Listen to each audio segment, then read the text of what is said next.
And I want to say this to the television audience. I made my mistakes. But in all of my years of public life, I have never profited from public service. I've earned every cent. And in all of my years of public life, I have never obstructed justice. And I think, too, that I can say that in my years of public life, that I welcome this kind of examination, because people have got to know whether or not their president's a crook. Well, I'm not a crook. I've earned everything I've got. 10, 9, 8, 7, 6, 5, 4, 3, 2, 1.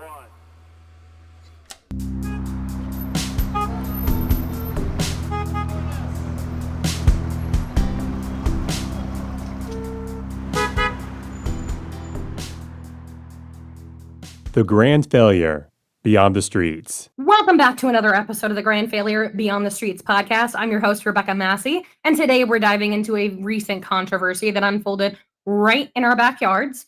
Some of you may know precisely what I'm referring to based on today's episode title, but for those who don't quite get the reference, don't worry. I'll explain it all, and no, I'm not changing my name to Clarissa.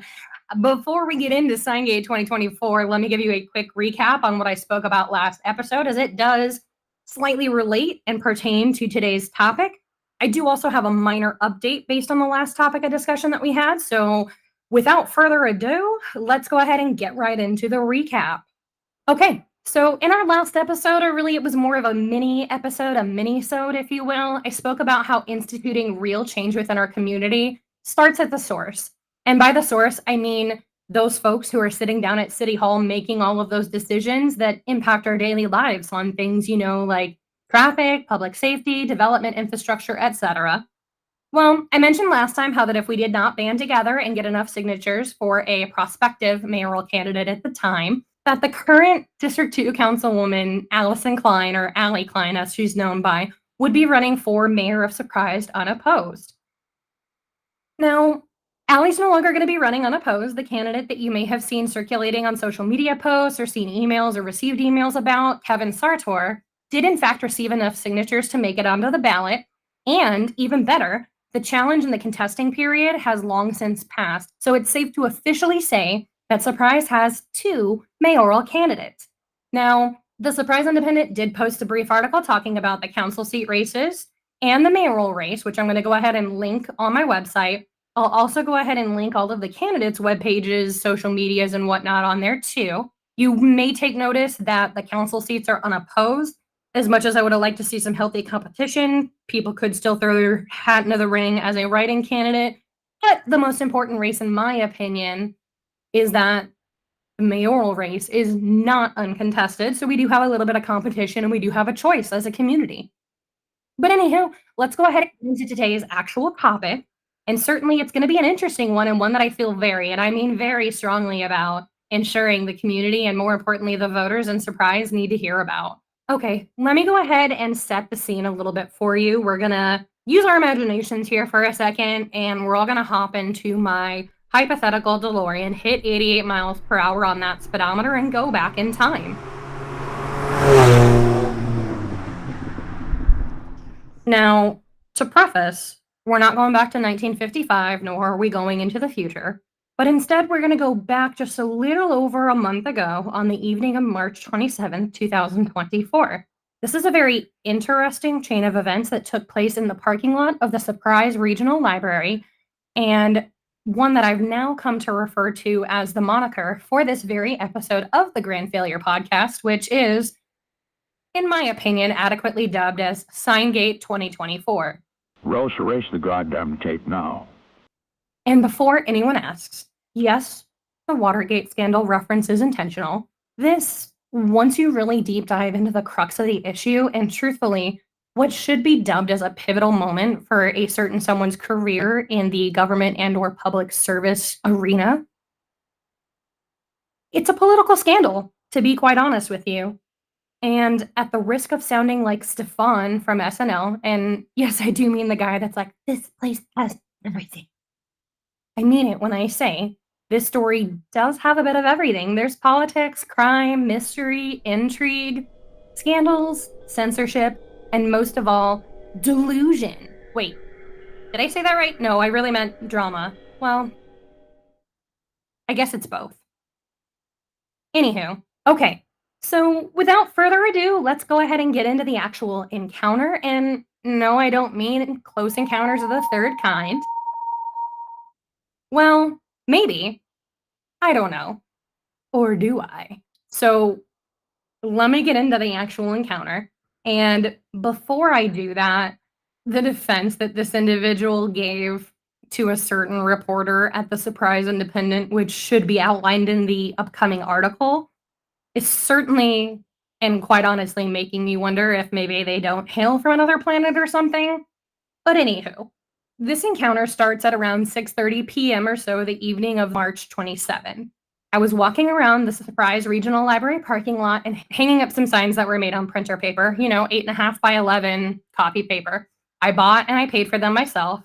I was putting them up on my own accord, and they were 110% my personal property, no questions asked. Now, the signs in question were twofold. There were two total signs. One was for the Grand Failure, and by that I mean my website, thegrandfailure.org, which was previously thegrandfailure.site, and the related online petition for traffic issues in Northwest Surprise and so forth that I started back in November of last year after that fateful night where about 300 plus people and local news crews showed up to hear from us residents about all of this traffic stuff of nightmares. Shout out to Joe Mansour for organizing that. So anyways, the signs for the Grand Failure, and there were some smaller signs with a QR code and a website where people could go to and sign Mr. Sartor's nomination petition to run for mayor. It's important to note that these signs for Kevin were not disparaging of the other candidate in any shape or form. They were simply a sign that read, and this is a direct quote, by the way, "Want a choice on election day, scan to sign and get Kevin on the ballot," followed by Kevin's campaign logo, his website link, which is Sartor, the number 4, surprise.com. Again, that's Sartor4surprise.com, and a QR code that linked to that same website of his to scan with their phones to make it easy for people. And on that site, there was, when he was still seeking nomination petition signatures, it said, "Sign my petition, click here to sign," something to that effect. And then the sign finished off with, "Don't let Cline run unopposed." That's it. Now, I designed these signs. I did run the design by Kevin just to make sure that it was okay to put out there. And he's like, "Yeah, sure, like do what you want with it." I was like, "All right, cool. I just want to help get you on the ballot, give people a choice and whatnot." But they weren't his signs. They were made by me. And so again, these were not disparaging. These were not negative, unless you can call a statement like, "Don't let someone run unopposed," negative. And if you do, I guess that's sort of a hot take, but it's certainly an opinion that you are entitled to have as an individual. So anyhow, about 15 minutes after finishing my sign placements around the library, I moved a bit further out from where my car was parked with my cell phone inside. Don't worry, you're going to understand why it's important to note where my phone was at this time later. And at about 6:45 p.m., as I'm walking around the part of the parking lot that touches parts of Mark Coronado Park over that way, you know how it's kind of a vaguely L-shaped parking lot over there, I noticed that a vehicle was driving a little bit faster than probably is typically recommended in a parking lot, sort of zoomed past me. Now, typically, I am hyper vigilant at looking where I'm going, especially in parking lots. And it's important to note that had I not been as vigilant, I could have possibly gotten clipped by said vehicle just because they were rapidly moving through one of the main thoroughfares in the parking lot that was kind of closest to the street over there in that last aisle or stalls of parking. And luckily I caught it. I saw that they were coming and I didn't step off of the curb there. But one thing that I noticed as the vehicle passed by me was that there were some magnetic signs or stickers or something on the side of the vehicle. And at first I was really thinking that it was somebody's small business, MLM shtick or whatever, like Mary Kay, Avon, whatever, Scentsy, any of those. But I stop and take a closer gander at them again as this vehicle is like passing by me almost out of my sight and moving towards the front of the library. And I noticed that the signs on this vehicle actually read, "Surprise City Council Member Allie Cline." Now, I will admit, I am familiar with Miss Cline and her ongoing volunteer efforts with the Friends of Surprise Libraries nonprofit organization, and of course, their partnership with our city's library systems.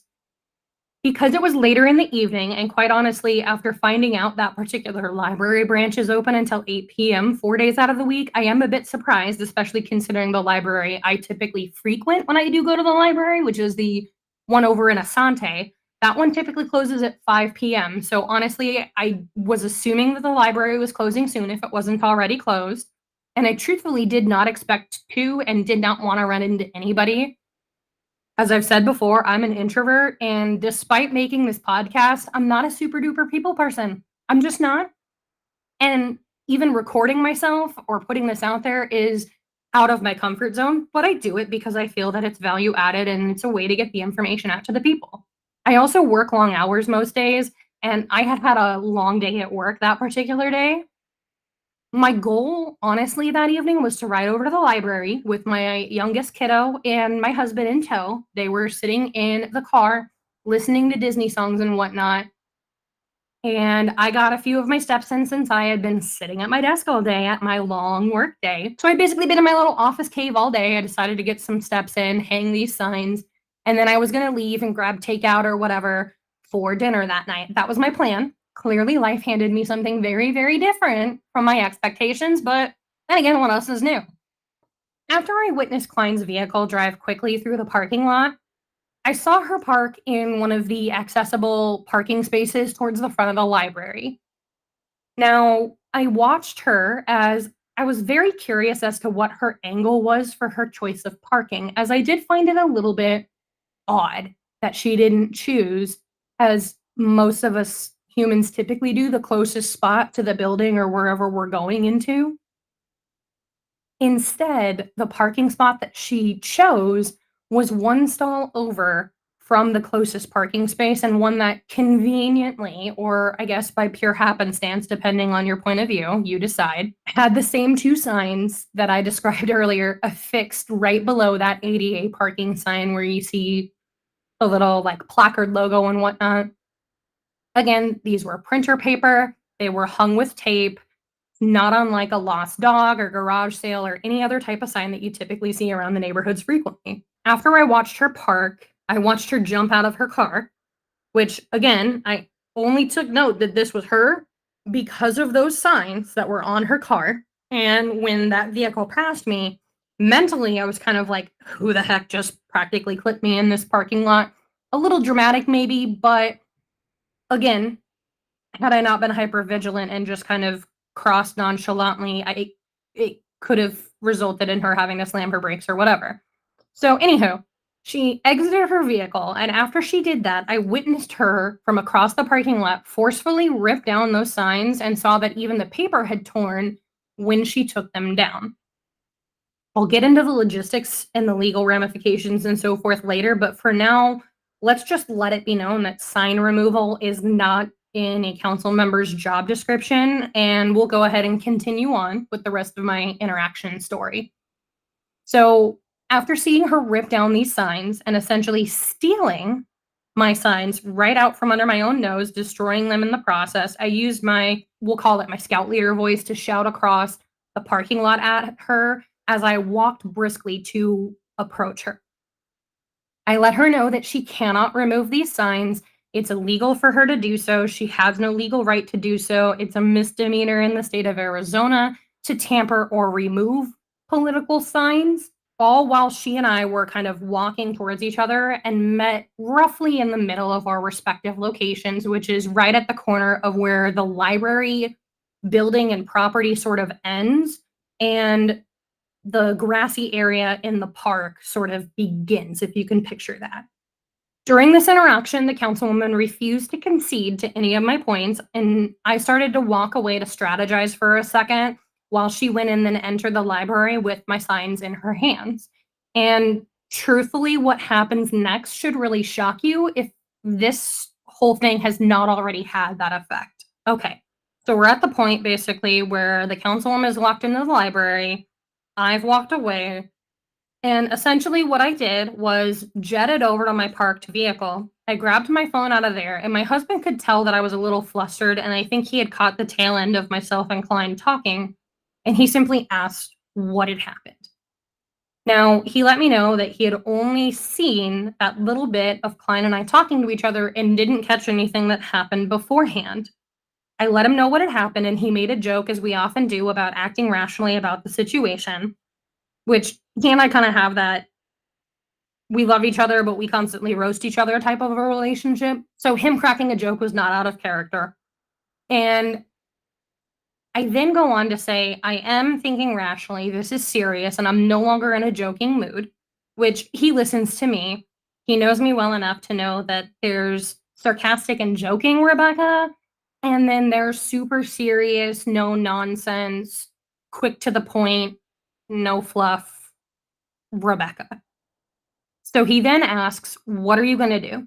And I say, I don't know. I didn't catch her red-handed ripping off the signs because my phone was in the car. I'm going to see if she comes back out here soon and see if maybe I can record her and get her saying something admitting to guilt or whatever on video. And he says, okay, please be careful, which is typical. You know, he's a caring husband and just always wants the best for me, and I love him for that. So the links to this next description and the video of the interaction are going to be posted on the website. It's also been posted on Facebook, Instagram, YouTube, TikTok, and Twitter for the grand failure. But this is essentially a summary of what happens. Cline admits to taking down the signs after trying to use the excuse of being on the phone, when I can clearly hear that she has called our city manager, Mr. Bob Wingenroth, and she's been routed to his voicemail. And I know this for two reasons. A, her phone volume was loud, so I could hear it.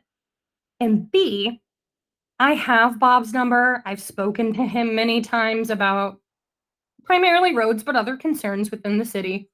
And I've also been sent to his voicemail and had to leave him a message. So it's to the point where I can recognize it if I hear it, right? Kind of like, there's not many people that I will listen to the entire voicemail for, or that I will take the time to leave a message. Typically, government officials is like one of the few exceptions that I have. And then after she admits to taking down the signs, Allie Cline pretends to not know who I am, to which I retort that she knows exactly who I am.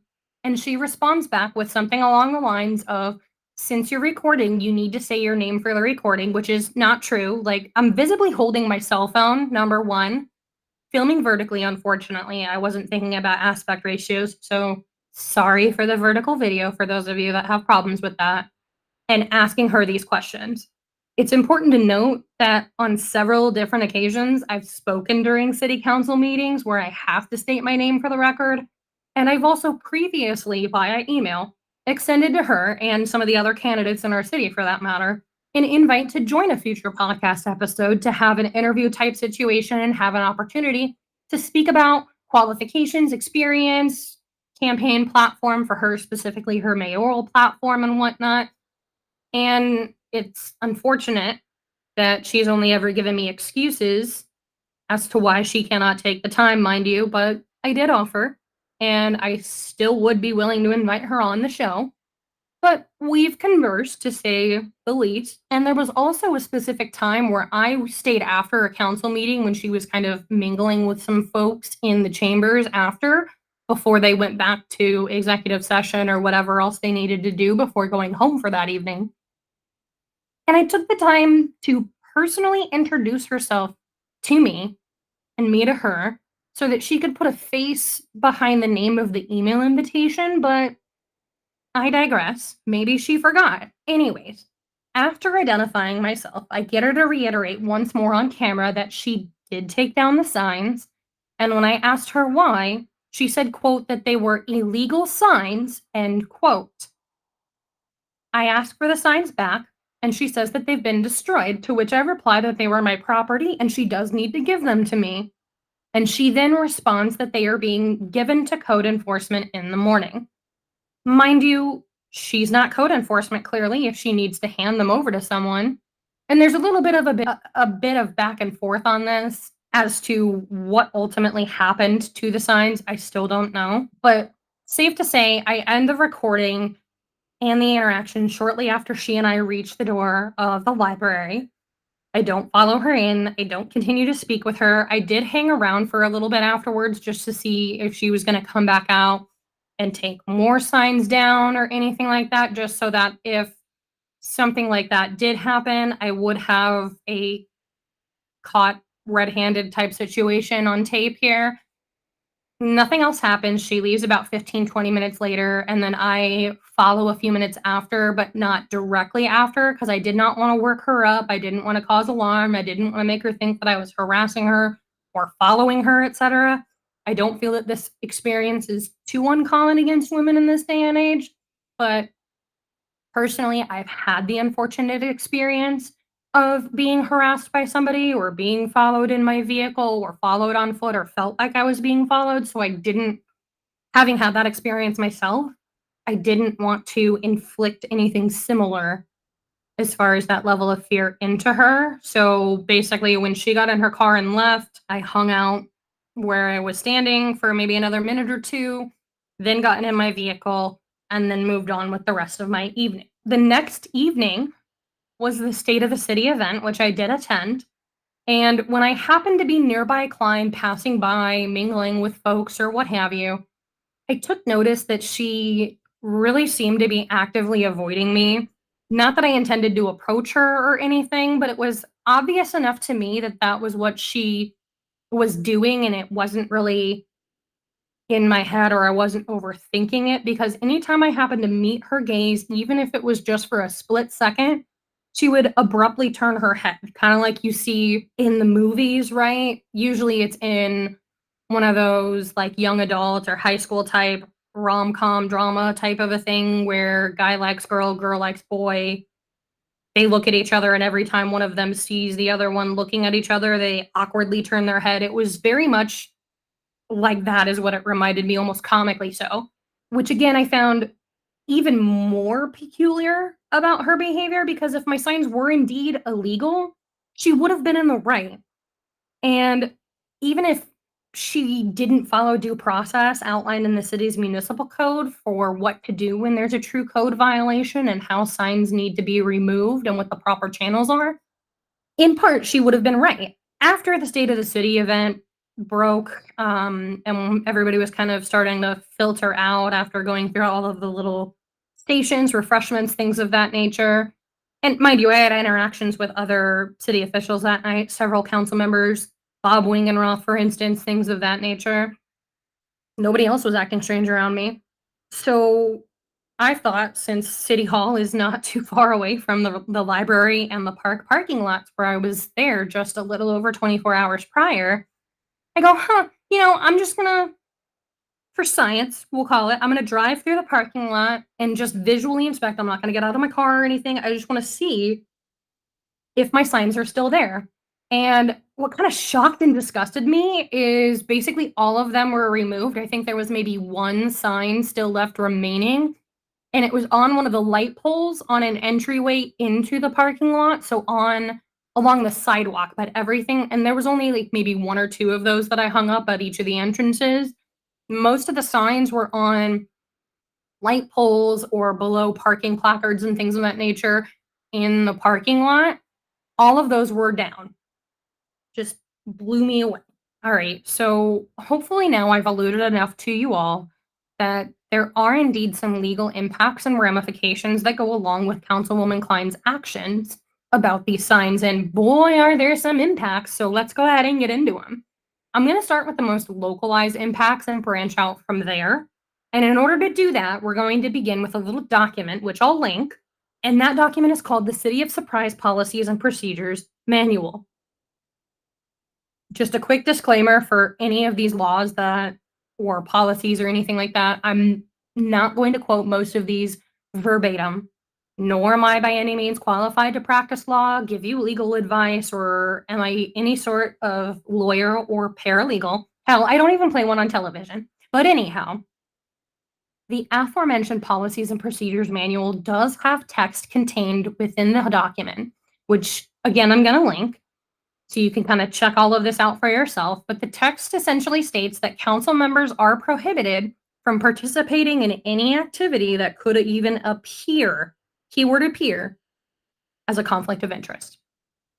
The next item is found within our very own Surprise Municipal Code, or SMC for short, and SMC Chapter 109, Section 109-1.17 states that any sort of code enforcement or sign violations are handled by the city manager, Bob Wingenroth, code enforcement, or by an individual delegated by the city manager. And since Cline's first reaction was to call Bob himself, I'm going to go out on a limb here and say that she's not in any way probably deputized, authorized, delegated, or what have you to work as a code enforcement person. Not only that, but I feel like her being in charge of enforcing the law is a conflict of interest to city council kind of creating or ratifying or approving laws, checks and balances, foundation of our government, that whole thing. But anyways, let's move on to some of the next legal impacts. And these are found in the Arizona Revised Statutes, or ARS for short. So these are state laws. And in ARS Title IX, Chapter 4, Section 9-500.14, so that's 500.14, there is a state statute that reads that a city or town shall not spend or use its resources for the purpose of influencing the outcome of elections. Now, these state statutes is where really, in my opinion, things start to get even more interesting than they already were. Because you see, censorship aside, Cline removed signs that I had put up in an effort to get a candidate on the ballot who was seeking to run for office in the city, and not just any office, the office that she herself is also running in. Ergo, she's removing signs for her competition. Now, since either her or Kevin Sartor could be selected to serve in the mayoral capacity in our city's election, which, just as a reminder, our city election is running during the primary election timeframe, which is the July 30th election date. So not November for mayor, July 30th. So not only is Cline actively a city resource, since she's an elected official serving in District 2 as the current council member for those folks, but she had magnets on her car stating that she holds an official office capacity or title. And as if that's not enough fuel to set the situation ablaze in our proverbial fire here, Cline was also wearing, and you'll take note of this if and when you watch the video, she's wearing a City of Surprise polo shirt during the sign removal and the resulting exchange that she and I had. I'm going to stop and let you all sort of form your own conclusions from there. Go ahead, I'll wait. Okay, so our next hop down this lovely legal trip that apparently we're all taking together is found in ARS Title 16, Chapter 1.1, Section 16-192. And again, this states, albeit in a slightly different way, this law states that any public agency, department, board, commission, council, or authority cannot use public resources to influence an election. And further down in Title 16, we find that Chapter 7, Section 16-1019, states that tampering or dismantling political signs is a Class 2 misdemeanor in the state of Arizona. I alluded to that and kind of said that earlier when I was explaining her and I's initial interaction before I caught anything on film. But again, it's a Class 2 misdemeanor in the state of Arizona. And, this isn't even the most serious part. So as we move on through our state laws, ARS Title 38, Chapter 3, Section 38-504 states that public officials in Arizona are cannot participate in activities which are a conflict of interest. So not only is me pushing my quote-unquote agenda, if that's what you want to call advocating for better roads and better public safety these days, is a potential conflict of interest, especially as you look at many of the voting records within our city council, Cline included, where they often vote in favor of more development in areas that are already plagued by inadequate infrastructure. But the fact that this other sign placed around the library parking lot were signs that I had made for, at the time, her would-be and now her official opponent in the upcoming election for the office of mayor in Surprise.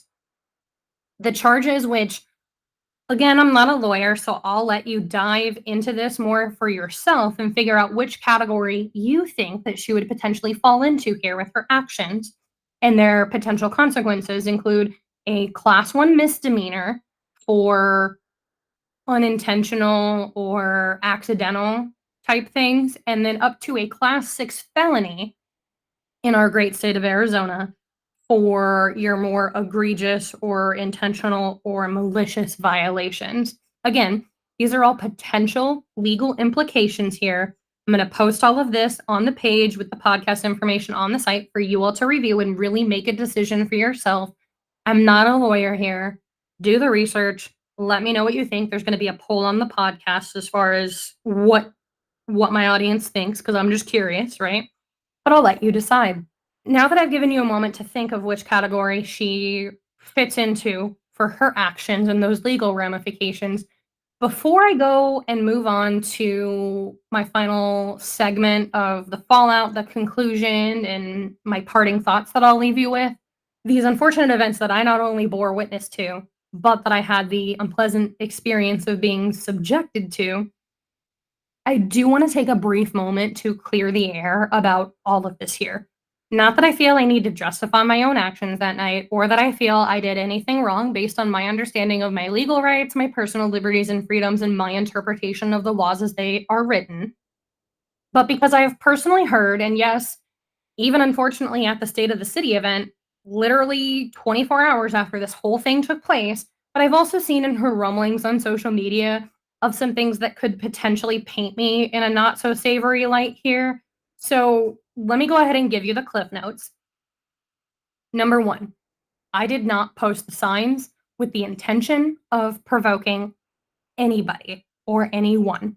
Number 2, I did not and still do not believe that I have committed any sort of crime posting the signs. I'm merely expressing and using my First Amendment rights, freedom of speech, okay?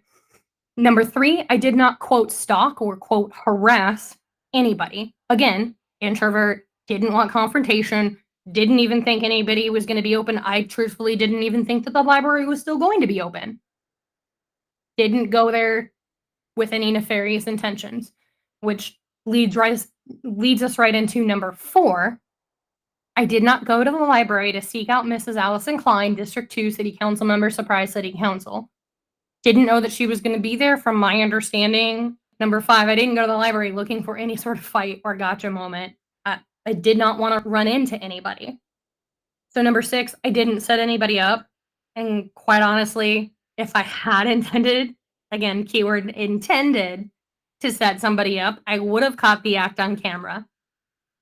Since I didn't catch the sign teardown on camera, clearly this is not a setup. Moreover, if somebody is going to compare something like this as a setup, even if I had done or intended to do such a thing, this is really akin to that show Bait Car, where they set up a fake car to steal, if you don't know the premise of that. And nobody forces anybody to break a law, but inevitably a car thief does go ahead and take the bait car and get caught in the act. Although that is technically not wrong, there's no coercion, nobody's forcing anybody to act or to commit the crime. It's that individual's personal choice to take the bait, quote unquote, as it were. So just to recap, 1 through 6, didn't intend to provoke anybody, didn't stalk or harass, I don't think that I committed any crime. I didn't set anybody up. I wasn't looking for a fight, which leads me into my final point here. Number 7, prior to any of these events transpiring, I did not hate or have any sort of personal vendetta against Cline. Sure, I disagree on her voting records, her policy, and was mildly irritated, I guess we'll say, that I got excuses instead of any sort of entertainment of the idea that I offered her for free publicity by way of making a short podcast appearance, but did not and do not hate the woman. Okay. In fact, Councilwoman, if by happenstance you are listening, my offer to have a guest spot on here and participate in an interview still stands, and you're going to be treated with the same respect and decency that I will treat any of the other candidates running for office, and ask the same line of questions as any other candidates that are invited and appear on the podcast. So there, I've said my piece. Now that we have that out of the way, let's go ahead and move into the fallout and the conclusion of today's episode, again titled Signgate 2024. All right. So, as I said, let's get into the fallout. Let's conclude the episode. And really, this incident to me raises some very critical legal questions about the rights of us citizens and residents to display political signs and the boundaries of elected officials' actions in public spaces within our city. Are there specific regulations governing the removal of political signs? I believe that the legal information I presented and quoted earlier indicates so. What legal recourse do citizens have if their signs are unlawfully removed? The answer on that is that it depends, but surely the average Joe or average Jane would face consequences if they did the same. And by the same, I mean acted similarly to Councilwoman Cline. These are just some of the legal aspects that really we're going to need to think about as we are in the aftermath of Signgate 2024 here.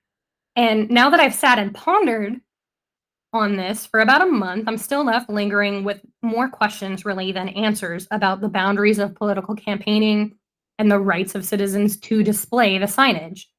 And even going a little bit further and broadening the scope of this a bit, the implications our city is making with the removal of signs that quite literally reside within the Bill of Rights, specifically under the First Amendment rights of freedom of speech and freedom of expression.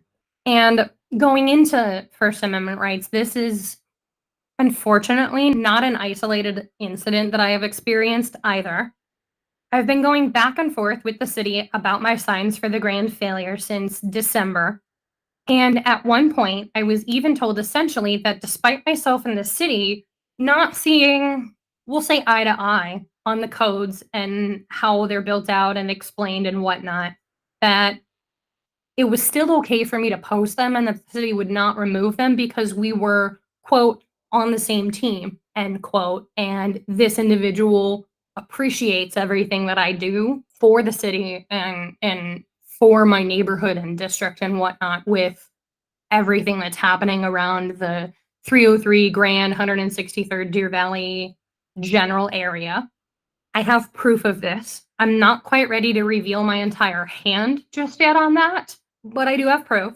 And I know I've said this to some people, and there are some older tweets from both on my personal Twitter account and my Twitter account for the grand failure.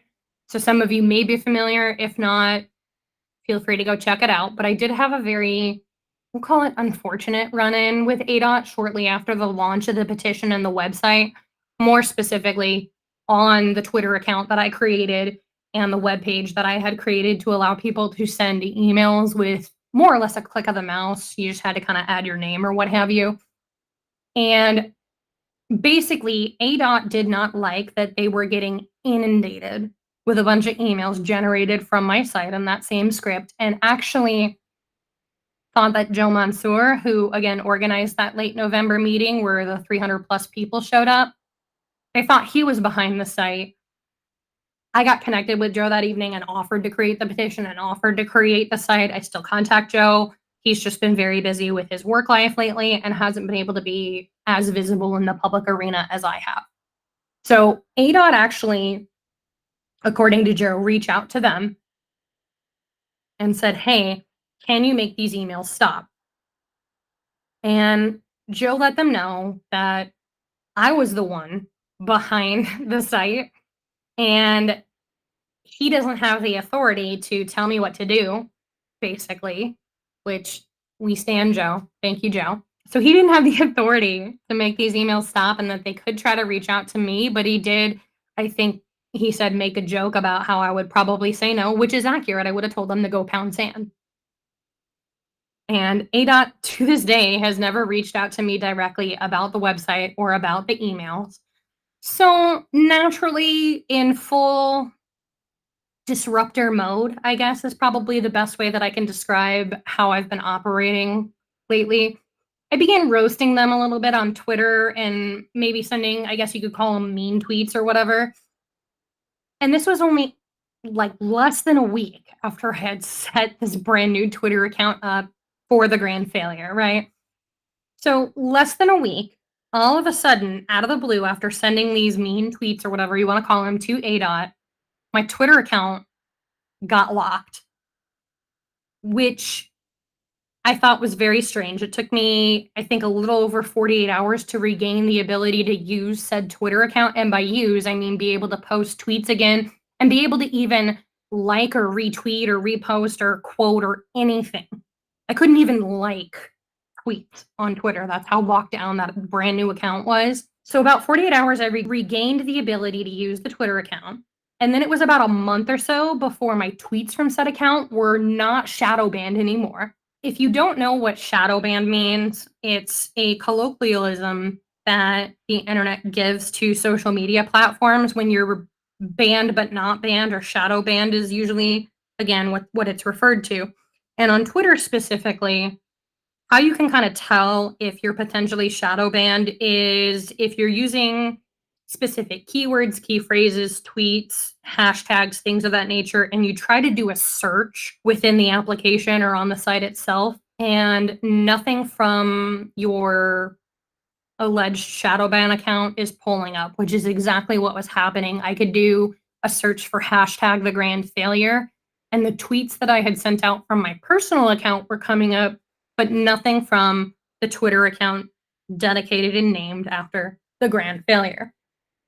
So naturally, I went and I filed a Freedom of Information Act request, or FOIA, within ADOT, asking for things like the TCP/IP dumps, which is, for those of you who don't speak tech or IT, that's the data that would tell me who did what I suspect that they did, i.e. the IP addresses, things of that nature, of if somebody at ADOT was doing this, like reporting my tweets as spam or harassment or something that resulted in this ban status. And then I also asked for their social media logs and some other information that could have potentially been relevant and potentially painted a little bit more of a clear picture as to what had gone on.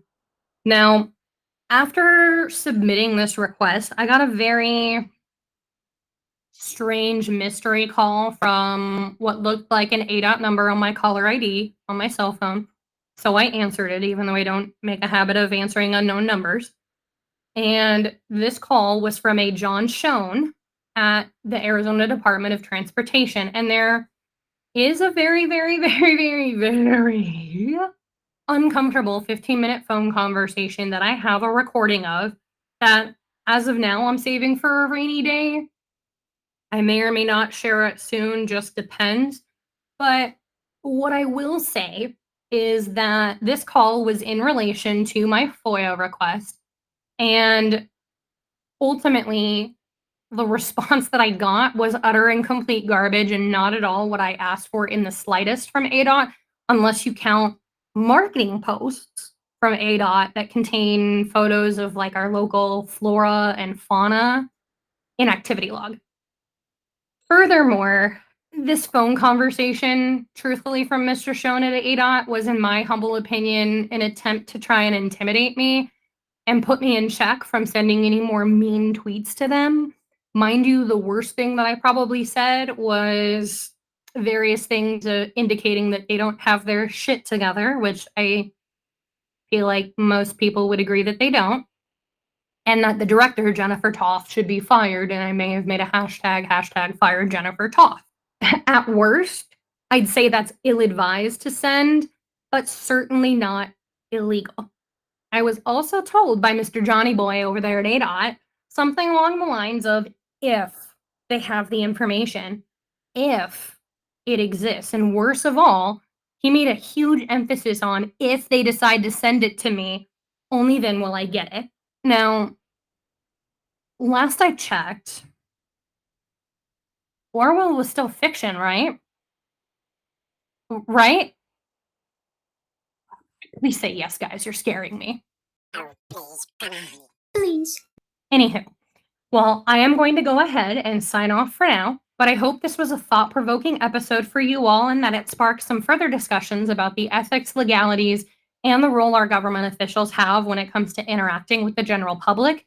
And really, by the way, this is at best dangerously close to censorship. This is Rebekah Massie signing off with the Grand Failure podcast and ending this transmission.